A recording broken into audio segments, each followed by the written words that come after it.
नमस्कार। मराठा विद्या प्रसारक समाज संस्था द्वारा संचालित KRT arts, BH commerce and AM science अर्थात KTHM कॉलेज नासिक, विभाग हिंदी, कक्षा SY BSc सेमिस्टर द्वितीय। इस द्वितीय सत्र की दूसरी कहानी हम देखने जा रहे हैं, जिसका नाम है बेटा। और इस कहानी की लेखिका है अमृता प्रीतम। मैं डॉक्टर जगदीश परदेसी। बेटा, इस कहानी की लेखिका अमृता प्रीतम जी का परिचय इस प्रकार है। अमृता प्रीतम का जन्म 1919 में गुजरांवाला, पंजाब, भारत में हुआ था। बचपन लाहौर में बीता और शिक्षा भी वही हुई। किशोरावस्था से ही कविता, कहानी और निबंध लिखना इन्होंने शुरू किया था। इनकी प्रकाशित पुस्तकें 50 से अधिक है तथा महत्वपूर्ण रचनाओं को देश और विदेश की भाषाओं में अनुदित किया गया है। इनकी प्रमुख कृतियां इस प्रकार है: 5 बरस लंबी सड़क, पिंजर, अदालत, कोरे कागज, 49 दिन, सागर और सीपिया, यह उनके उपन्यास हैं। रसीदी टिकट, यह उनकी आत्मकथा। कहानियाँ जो कहानियाँ नहीं है, कहानियों के आंगन में, कहानी संग्रह है। कच्चा आंगन, एक इशारा, संस्मरण। लोक पीड़ा 1944 में प्रकाशित है। मैं जमातू 1977 और लामिया वतन, कस्तूरी, सुनहुड़े, साहित्य अकादमी पुरस्कार प्राप्त कविता संग्रह तथा कागज से कैनवस ज्ञानपीठ पुरस्कार प्राप्त कविता संग्रह। इस प्रकार से यह उनकी कविता संग्रह है। गद्य कृतियों में किरमिची लकीरें, काला गुलाब, अग दिया लकीरों, इक्की पत्तियां दाग गुलाब, सफरनामा, औरत एक दृष्टिकोण, एक उदास किताब, अपने अपने 4 वरे, केड़ी जिंदगी केड़ा साहित्य, कच्चे अखर, एक हथ मेहंदी एक हथ छल्ला, मोहब्बतनामा, मेरे काल मुकुट समकाली, शौक सुरेही, कड़ी धूप दा सफर, अजदे काफिर, सभी हिंदी में अनुदित है। साथ ही इन्हें कुछ सम्मान प्राप्त है।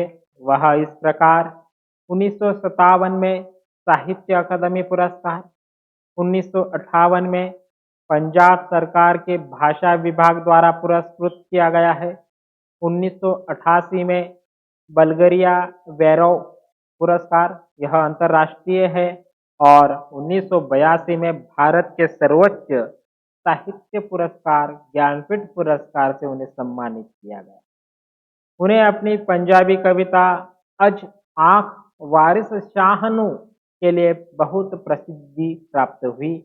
इस कविता में भारत विभाजन के समय पंजाब में हुई भयानक घटनाओं का अत्यंत दुखद वर्णन है और यह भारत और पाकिस्तान दोनों देशों में सराही गई है। इस प्रकार अमृता प्रीतम का परिचय था।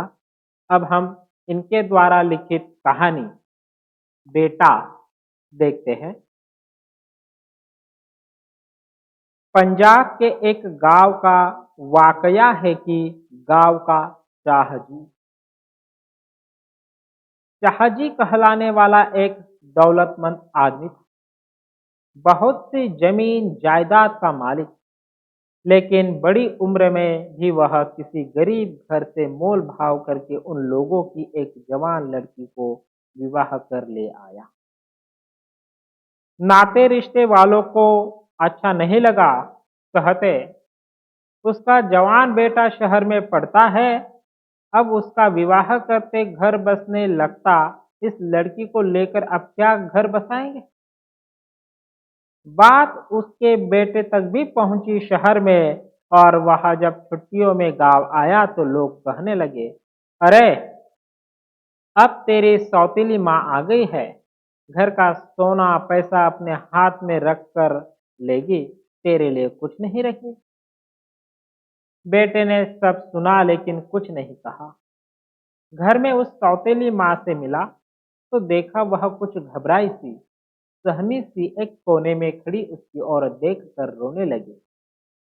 बेटे ने पास जाकर उसके पैर छुए तो वह कहने लगी, मेरा कोई कसूर नहीं है, मैं तुम्हारी दौलत का कुछ भी नहीं लेना चाहता।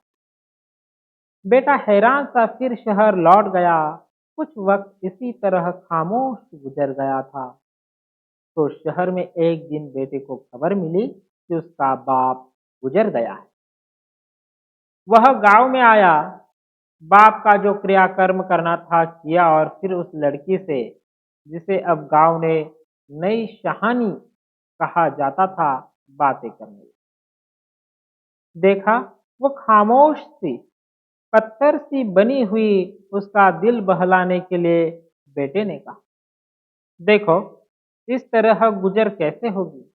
यह दिल उदास है तो कुछ दिनों के लिए मायके चली जाओ।